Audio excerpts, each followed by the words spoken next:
Hey, what's up, everyone? Super excited to be back with you. I know this isn't how we normally meet together, but the cool thing is that we still have the opportunity to meet together, even though it's different. My encouragement and my hope is that as you watch this, that you share with your friends, that you encourage them and let them know that this is available, and that we'll continue doing our messages every week together. We're not going to stop. Nothing can stop God's church, which is such a cool thing. And this is an opportunity for us. And I want to encourage you as well to connect with your small group tonight, whether it's through some sort of texting app or if it's through some sort of face-to-face apps like Zoom. It's a great one. It's a free resource. You can have 40-minute conversations for free with lots of people in it. And then if your conversation goes over that, just reset, do another 40 minutes. It's an awesome resource for all of us to use. So, like I said, we're going to continue this series together called Influencer. And we're talking about how do we influence the people around us, the people in our lives. And a lot of this is around the idea of who's your one that we're doing as a whole church and focusing on that person that God's brought to your heart and to your mind to love intentionally. And as I was thinking about this concept, I started thinking about the ripple effect.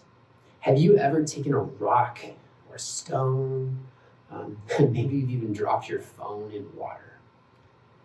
And the one thing that I noticed anytime I drop something in water, throw something in water, is a ripple. And this ripple, it hits and then it continues to spread.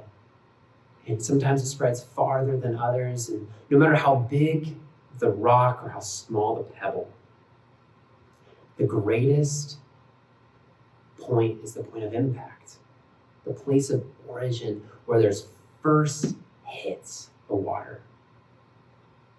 And I started thinking, what does that mean for us in our lives with the people that we influence, the people that we have impact with? And I know a lot of the times when we think of influencers, we think of famous people on social media. Maybe it's some big name person that we follow. We think of this large crowds and all these different people that they can influence. But I bet if you thought about it, the people who have impacted you the most in your life are people that you're close to. If you think of the 3 people who have had the most impact on your life, I bet it's not someone who's big and famous that you've never met. And I think that says something for all of us as we think about who are the people that we can impact in our life. Because the reality is, the closer you are, the more impact you have, whether good or bad. So let's talk about the types of ripple effects. Like I mentioned before, the ripple effect is greatest at the point of impact, the place of origin, when it first strikes. Those are the people that are closest to us, the people we encounter the most in our lives. And the next would be those first few ripples. And the first few ripples might be the people that we're around some, but maybe we don't have day-to-day interaction with, or they're not maybe our closest friend group. But the reality is, people watch our actions. And that we can have influence on people when we don't know. And there's also the last ripples, the ones that are the farthest away from the point of contact. Do you know that there are people who are watching our lives that we're influencing that we just have no idea of? Maybe there's someone in your life that has influenced you and they have no clue the difference they've made in your life. And that can be a really cool thing. But it's something that we need to be aware of as the body of Christ, that no matter what we do, our actions, people are watching, and we're able to influence and impact people around us. So if you have a Bible with you, I'd encourage you to pull it out, to go grab it. Maybe you need to pause this video real fast and do that, or maybe you need to pull up an extra tab on the internet. But either way, we're going to be in Matthew chapter 5.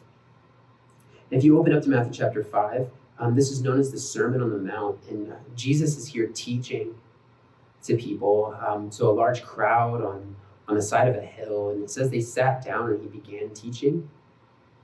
And as he's teaching, we come across to verses 14 through 16, where Jesus says this: "You are the light of the world. A city on a hill cannot be hidden. Neither do people light a lamp and put it under a bowl. Instead, they put it on its stand, and it gives light to everyone in the house. In the same way, let your light shine before men so they may see your good deeds and praise your Father in heaven." Light shines the brightest in darkness. I'd encourage you here in a moment to pause the video and maybe go find a dark place. Whether that's a bathroom where you can shut the door, or a closet, maybe it's a basement, wherever you have a dark place in your house, and sit there for a moment in the darkness and look around. Then I want you to take a flashlight or your phone or whatever you have that has light and shine it. What do you see? There's something incredible about how light shines in the darkness. And this is what Jesus does in our lives and through those who choose to follow him. This is why I've been telling you guys for a long time now that I don't think God lives off on some faraway mountain. I think God lives in the valleys, and he walks with us through the hard times in life. That's why Psalm 23 says that even though I walk through the valley of the shadow of death, the darkest places of life, I know I'm not alone, and that you're with me, and you're guiding me, and you're comforting me. We're not alone. We're never meant to walk alone. Can't miss the light of Jesus in people's lives when you allow him to shine through you. We're going to turn now to Hebrews, in Hebrews chapter 10, in verses 24 and 25. And it says this: "And let us consider how we may spur one another on towards love and good deeds. Let us not give up meeting together, as some are in the habit of doing, and let us encourage one another, and all the more as you see the day approaching." That one kind of hits kind of hard right now for me. What does it look like for us to continue encouraging one another, to spurring each other on, to not giving up meeting together? Man, this is a hard time for that, because we can't get together like we normally do. But the cool thing is that we still can meet together. We can still be the church and connect with one another and have conversations and talk about what Jesus is doing, because he has not stopped and he will not stop. It's who he is. So how can we continue to encourage one another to reach out? Because if you want to reach the world, we have to help each other. We have to be there for one another and encourage each other. That's why we continue to say this is a family. That's what we are. We encourage each other, we love each other, even when we don't always see eye to eye. We talked about that we have influence on the people that we interact with the most. Another thing that we need to be aware of with that, 1 Corinthians chapter 15 says that bad company corrupts good character. If the people we're hanging out with the most in our lives are pulling us down, it's going to corrupt that character within us, what Jesus is trying to do in our lives. Now, the reality is we do need to hang out with people who don't know Jesus. We do need to spend time with them and love them really well.